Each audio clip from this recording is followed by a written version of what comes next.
Welcome to the Media Cat Magazine podcast. I'm your host, Mike Pigger, editor at the magazine. And for today, I'm introducing a series of podcasts we're running as part of a partnership with FixFest, a one-day alternative style conference run by The Fix, a project by copywriters for copywriters.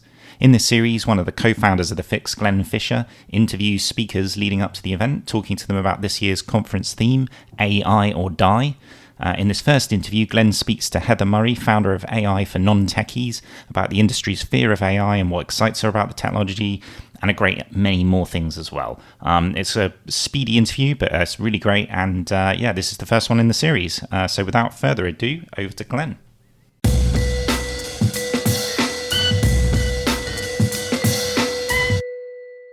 Anything in the space of AI at the moment. We were just saying before we start recording, if you start now, you'll probably still be relatively new in the space.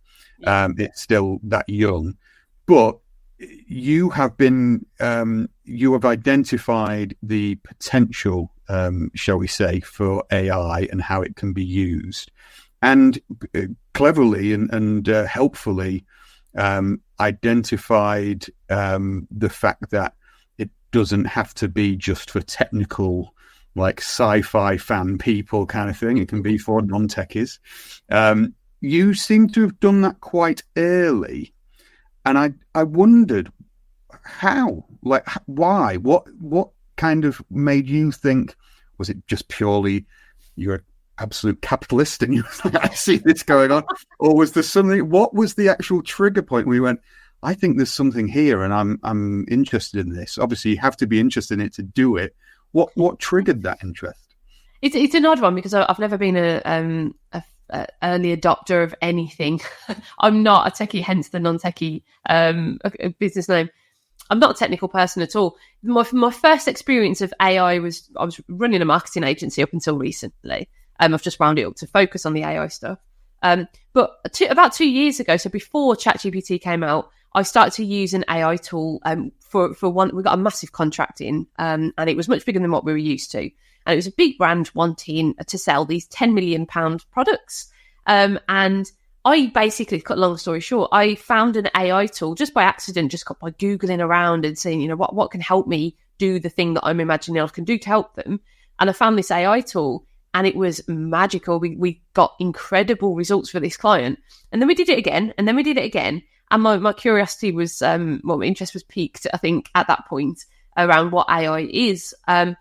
Skip forward maybe 5 or 6 months and ChatGPT came out. And I think spurred on by that past experience, I then began to think, right, okay, this is something I need to. I remember it's just stopping. I saw it. I started playing with it.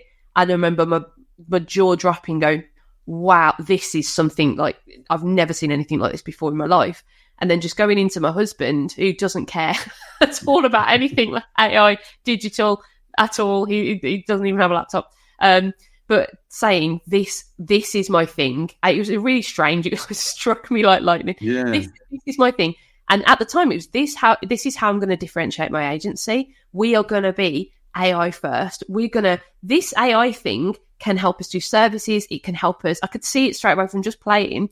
This is going to be able to help us be much more efficient. We can do new things with it. We can show other people what we're doing. We can maybe sell things onto other people. There is so much potential here because as a small agency, we were struggling. We was kind of, up and down and up and down. We got this, these couple of clients, and then we had enterprise style clients that were kind of closing. And I could see us going on a slow slide. So I knew we needed to do something. I thought this was the thing. Sure. So I decided I don't do things by halves. So I decided I'm going to dedicate 3 hours minimum every single day, including Christmas Day, to just I'd get a bit obsessive about things, to just spending on AI stuff. So learning what I can, experimenting, interviewing AI founders, just gathering knowledge as much as I could. Yeah. And then I found out so many interesting things. I just started to share them on my LinkedIn. And I thought, this is good. And then conversations started to happen naturally when I said, have you seen this? Or just out of genuine excitement. We've just done this and this has just happened. And that started to go. And then people started to say, can you show me how to do this? Showed them how. And I realised I actually really enjoy showing people how to do this in this way that I understand, because I'm never going to understand the technical side of things. And I don't want to. I wanted to know how it works for me, not how it works. And that's become my little bit of a slogan. And I was just fascinated that I had access to all these techie things, and I knew how to use them without being a techie person. Yeah. I mean, it's fascinating, genuinely fascinating. There's a few things in there that I want to pick about, and unfortunately, I'm not intelligent enough to hold all these thoughts in my head, but I'll attempt. The first thing I wanted to just take away from that was your amazing and admirable your openness to organic discovery and just flowing with something. That's a kind of, I'm hesitating to say God-given because my religious views are not relevant in this. I'm not, but if that's a different thing altogether. Maybe not in the AI world. I don't know. But that is like a really interesting thing to go, all right, that's interesting. And showing that natural curiosity is amazing and interesting. It just shows how that can organically start as a small thing, just like, oh, that's interesting. What's that? Oh, that, and just going with the flow is like quite a good life lesson and business lesson to take anyway. But before that, I just thought that moment when obviously you'd seen the potential in the work you did for the client, and right, okay, this can make money, this can do this thing, this can help my job and help me offer something different. But was it just that, or was there something else? Was there another element? And I'm just interested, you might not know the answer, you might not have thought about it, but so much of the AI piece, as they say, is met with fear, and it's to be scared of AI, to be scared of what it can do, to be scared of some of the positive things that you talked about, efficiency and help and all these things, to be scared of it. Why weren't you scared of it? Or were you? What made you lean? Obviously, I can tell it immediately. You're a positive person. You're pushing forward. You're looking for ways like that. Was it that? What was the thing that kind of? Why didn't you fear it? It's a really strange thing. I think excitement was my main emotion that I found that sort of drowned everything out. It's not to say at all that I haven't had many, many moments of going, oh, wow, oh my God, the world is going to change dramatically. What's going to happen here? And I frequently do. I think it's my attitude, but it's here. It's very much here. And to ignore it is you can't. It's not possible. It's like trying to ignore the internet. So I'm embracing it, but I'm also keeping myself educated with all those risks and dangers so I can be aware of them and not accidentally walk into problems. But I do think, I never really think too much about the distant future, in an AI, like that distant future could be 5 years' time. So I really do think the world is going to dramatically change, and it does scare me. But I'm a bit of a kind of right here, right now type person. I live very much in the present, thinking right now I could do some good stuff. And as I've kind of expanded my network of other people in AI, I'm seeing some really good stuff, people using AI for good and incredibly inspiring stuff that's making me think, let me get to know it really well. Let me show people and teach people, build a product, exit, and then I can go and use it for good myself. So that's become my plan as well. But yeah, there is definitely fear. I think it'd be stupid not to be scared of it. The overarching feeling I'm having is excitement and the possibility. Yeah, no, it's fascinating. It's fascinating to hear. I could spend ages, and unfortunately, I'm kind of trying to keep it on the AI thing at the moment. But I'm fascinated to hear more from you about your past and how you got into the space where you were. And perhaps we can do that at FixFest, and we'll have the opportunity to talk there. But I'm thinking, like you saying, that you're doing all of this research, you're looking at these things as they're happening, you're in the moment, you're present in the space of AI at the moment. What is most exciting you about AI in this present moment? What's the things that you kind of like, oh, that's cool, or I'm really enjoying using that? Where do you find it's most helping you out at the moment? What are the coolest things you're using? I think, first, just overall, the rate of innovation and the feedback loop, how tight the feedback loops are. So if on something like ChatGPT, if you think, usually if you're using some form of software and you think that bit's really annoying, you don't for a second think it's going to be fixed within a couple of weeks. You probably wouldn't even think to give any feedback. So ChatGPT doesn't make it easy to give feedback, but they're getting feedback from somewhere because I guarantee they'll not only have fixed it, but they'll have added loads of other features to prevent that from happening in the first place. I find the fact that they're all battling with each other, ChatGPT and Claude and Gemini, all these companies battling with each other to be better, means that we day on day, there's something new to see, which is so endlessly exciting for people with magpie syndrome like me. It's kind of, oh, brilliant, oh, something new. So it's all constantly new every day. It never gets boring. But there's so much. I think I'm really interested, particularly in the realm of agents, AI agents. So you kind of have, you sort of have a little bit of a sequence, most people. So you will learn to prompt with LLMs, so like ChatGPT and Claude. You'll learn to kind of how to request information from them and how to get what you want out of it. That's kind of the first stage. And then you're going to start to build your own custom version of that, a custom GPT. Super easy to do. It takes 10 minutes to build one. And you start to think, well, I'll add my own information into that as a point of reference. And then it goes into agents. So you can build, and I'm still learning how to do this. You can build a leader agent that controls other agents. And each one of those has tools, AI tools and skills. So you've got an actual team so you give them a problem and they collaborate together, work out the best way to come up with a solution, and then carry out the solution and give you the results. So you're not actually manually asking a question and waiting for a response, giving feedback, waiting for a response. That's all happening completely autonomously, which is just crazy. So I think one of the most exciting things about all of it is it's leveling playing fields, cliche, but it really is. Enterprises have got exactly the same opportunity as one-man bands like me at the moment, which is I can build and get, make my one-person business, I'm now one person, so much bigger. I can hit higher revenue goals now, just as me, with these AI agents potentially. And I think that's what's exciting me the most at the moment. It's blowing my mind as well. But yeah, no, it's great to hear. I'm interested to hear more. Certainly, FixFest itself.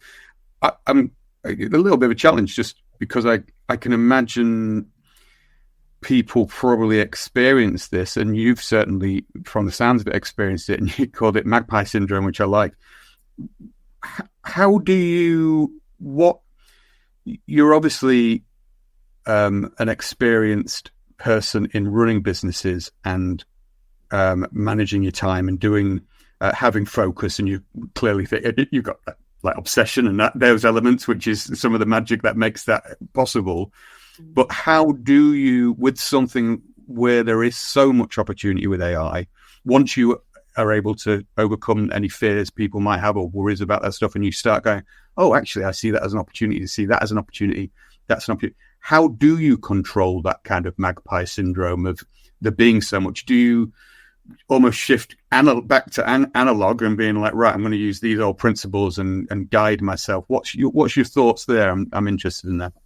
It's limited, like physically limiting it with time blocking. So you have blocks of experimentation time, and then rigorous testing. I say rigorous for me, testing of what will work and what won't work. And again, it's a very different world, because if you want to try out a new tool, it's not a case of try it out and that's it. And if you don't like it, stick it in the bin. And if you do, you keep it, because all of these tools are changing. So the tool you like might not exist in a couple of weeks' time.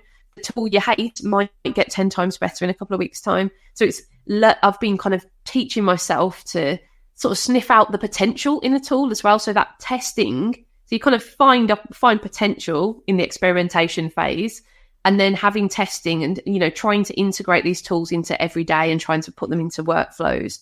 So there's a bit of the old school when it comes to workflows. How can this optimize this process a little bit better? But then a lot of experimentation. Does that answer your question? I feel like I didn't answer your question. Whether it did, it was interesting to whatever. And my questions are so vague and often rambling that we can easily get lost down different pathways. I wanted to get your thoughts on you were saying about the fact that there is all these options, there's all this stuff, but what's something that caught my ear. And I always think in terms of like objections and what people are worrying about, especially in the AI space. You mentioned you spoke to the idea of things still being unfinished, the potential, the things that you're still experimenting, and I think that's a quality that it's good to be like that. I encourage that. From a copywriting point of view, it's like nothing's finished, nothing's final. You're just trying to improve and try and all these iterations. It seems to me that with AI in the space it is at the moment, there will still be errors. There will still be mistakes. There will be paths that you go down and go, oh, actually, that doesn't work out for me in that particular world. How do you, like, what's your thoughts on that kind of thing, and being open to failure, if you like, or that makes it sound more dramatic, but a thing that you might think, oh, that's a way, and then it doesn't peter out. How do you manage that? Yeah, I think the companies that are doing the one that I do lots of AI training with companies, and the ones that are getting the best results have incentivized play with these tools. So they've kind of come up with little challenges, but not told people how. They've not instructed people as to how to get there. So it's kind of, here's a thing, find a tool that will help you get to this thing. And they are doing really well. They're the ones that are advancing and progressing to these next stages. And they're calling me in to help them build stuff now, instead of still being stuck at that prompting phase. So experimentation and play is, it's critical at this point. And also accepting that the AI tool people, the creators, are still experimenting themselves. We've got, these tools have been built quickly and have gone to market really quickly too. So they're full of glitches. So kind of to expect that, we wouldn't normally expect that in a piece of software that we use and we've bought and we've integrated. If it glitched, you go, oh my God, where's the support, tech support? That's not, you have to kind of chuck that idea away for things like ChatGPT. It glitches on me or has an error probably 10 times a day, but just carry on. You kind of need to know how to work around it, like you're working with a kind of like a beta version or something. Yeah. And this is a big giant world of betas. Yeah, no, I think it just dawned on me then, because I think that's it is something that I think a lot of people would probably getting to that point where people go, I'll give it a try, I'll have a look, and then they might do something and go, oh, this doesn't work, or this isn't all it cracked it to be, or what have you. I think, but it's one of the, it's not like a finished product where you might buy it off the shelf and expect it to be of a certain quality, of a certain design, or even the concept of a product means it does something. We don't still know what it can do, even fully, with all these things. So it's a very unique thing in that sense as well. And I think being open to that is a key thing for us, the user, and to go into that knowing that we don't quite know how it's working and what's going on. Yeah, and also the learning curve to it. So just because you can open it and use it straight away and you can get a result doesn't mean there isn't a learning curve. And with things like ChatGPT, there's no instruction manual. You open it up and you kind of, well, what do I do with this? Where do I get the information from? There's no credible source, hence me doing what I'm doing. But I want to build myself as a credible source. So, you kind of go, well, write me a limerick, or, you don't really know what to do when you start it, depending on your background. I just wrote something in there. I think my very first prompt was, write me a song in the style of Fresh Prince of Bel-Air or something it was just something like that. And I thought, great. And then I started to go, oh, do this. Oh, hang on a second. So, I think realizing that there is a learning curve is really important, that you do need to put a bit of time into learning how to instruct it. So even though you can speak with it conversationally, there is a technical side to it, or not necessarily technical. There's a rule book and there's a structure if you want to get good results. And that's not openly published anywhere. Well, it is, I suppose. They have these guides, like ChatGPT has a guide, Gemini has a guide, but these are very, very long documents, and often they're written by technical people, so they're not very accessible at all. Sure. So one of the things I plan to do is take all the Gemini one's quite good actually, but I plan to take those and make really easy versions of them, so you do actually have an instruction book. Sure. I'm starting with ChatGPT. Here we go. I'm going to rescue to that extent. I don't expect you to provide the entire guide right now, but for people who are maybe listening to this, watching this, and thinking, okay, like I get it. Like, Glenn, you're talking about AI, you're doing Fix Fest around AI, you're doing this. Like, I'm relatively skeptical on that side of things. Not skeptical, but I'm just getting old, frankly. I feel like my granddad just going, "What's a DVD?" But I'm kind of learning and going into it more and going, all right, okay, yeah, I can use that like that. I can do this and what have you. People who are going to watch us talking to people like yourself and go, all right, okay, that's interesting. Okay, what would you recommend to someone who's going, okay, let me have a look at this. What's the first thing you would do with something like a Chat GPT or what have you? I always say these three C's for basic prompting, which is character, context, and clarity.